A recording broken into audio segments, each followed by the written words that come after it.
आज आम बनैबा मांडिया जाऊ। नमस्कार, सुखाद्य विथ सुजाता को आपण मानक स्वागत।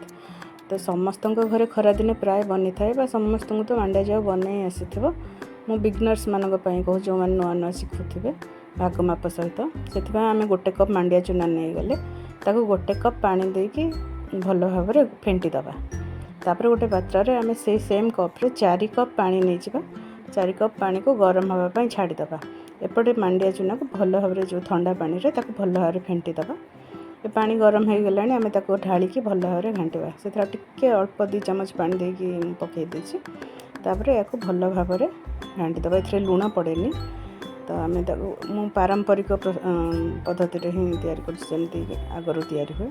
तो ये देखो पूरा पूरी फुटी गला भल भाव सीझीगला मांडिया 5 मिनट खंडे लगे। तापर ठंडा हाँवा को छाड़ीदबा।